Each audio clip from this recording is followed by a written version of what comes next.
These are the two words nobody expected to hear in a church. Kill him! Jacopo de' Pazzi's voice echoed through the church. Swords clashing and screams were the only things heard after.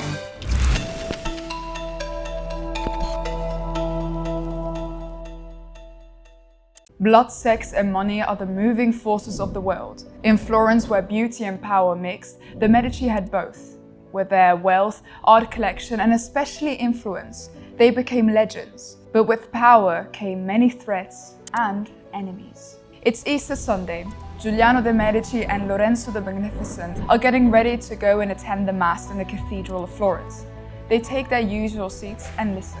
The Easter Mass is usually a day of celebration and peace, but little did they know that a conspiracy was about to happen that will forever change the history of Florence.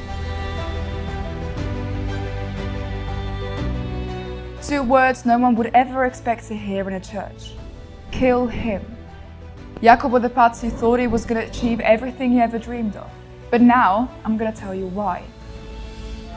Florence during the Renaissance was like a chessboard. Two powerful banking families fighting over power. On one side the Medici, on the other the Pazzi. The Medici, led by Lorenzo the Magnificent, had control over the city, with their wealth and influence unmatched. The Pazzi family were living in the Medici's shadow, always jealous of them, waiting to take the Medici throne at any moment. This is not about the bank. This is about power. We will not compromise. We will not negotiate. We will wipe them out.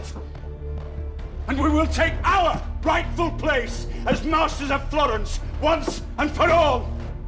The Pazzi family were weaving their web of marital relations, and this is how they became related to most of the Florence noble families. There was even a union between the Medici and the Pazzi.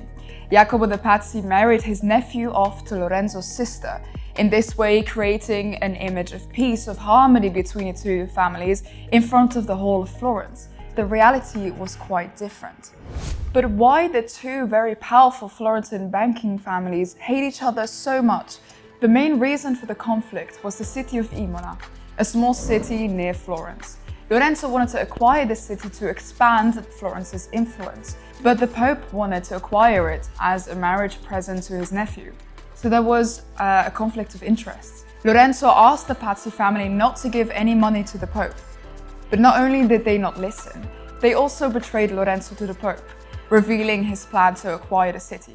Whatever advantage Lorenzo seeks for the Pope, Salviati will block it. The papal accounts are the source of the Medici's power, and those accounts will be ours. Mark my words. The Pope decided to transfer the papal accounts from the Medici to the Pazzi. The Medici's influence went down when the Pazzi's wealth went up. The first person who wanted to eliminate the Medicis was Jacopo de' Pazzi's son, Francesco de' Pazzi. He wanted to make a plan to eliminate the Medicis. But one important part of the plan was missing: his father, Jacopo de' Pazzi. The only way to get Jacopo de' Pazzi to participate is by asking Pope Sixtus IV to join in on the plan. Once they managed to do that, Jacopo de' Pazzi was in the conspiracy and they were ready to take off. The intent was to kill Lorenzo and Giuliano at the same time, for if one of them survived, it would mean an immediate revenge on the Pazzi family, and that could not happen in any way.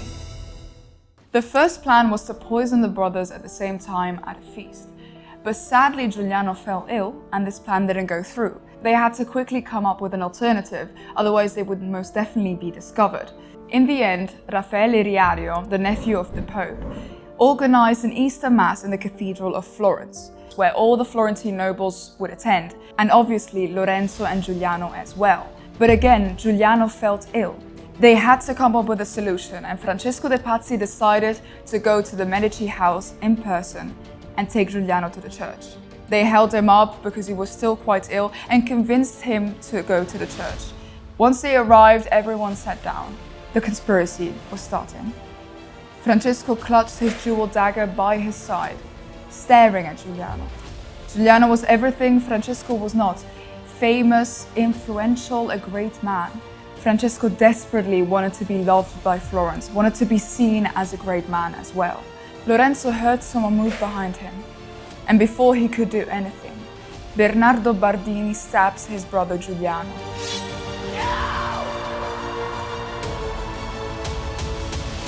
Giuliano's eyes opened in betrayal as he saw Francesco de' Pazzi approach, jumping on him, stabbing him 19 times. He looked like he was possessed by a demon. With all the rage, he jumped on Giuliano.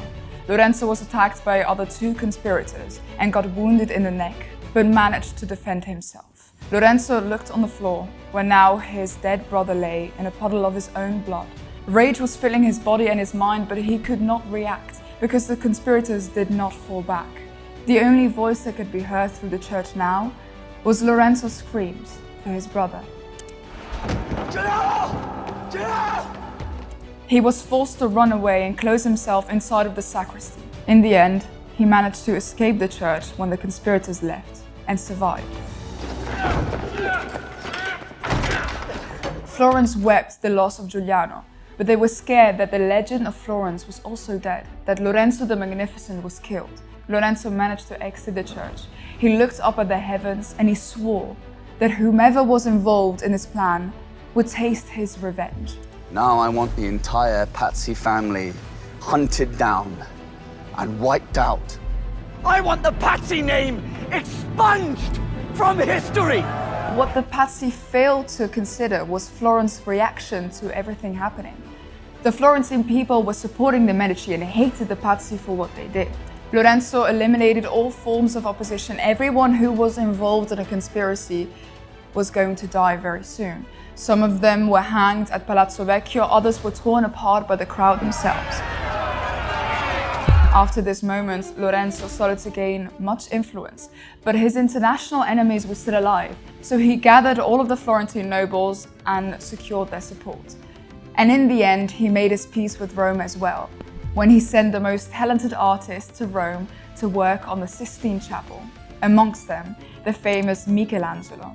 And in this way, their conflict was resolved.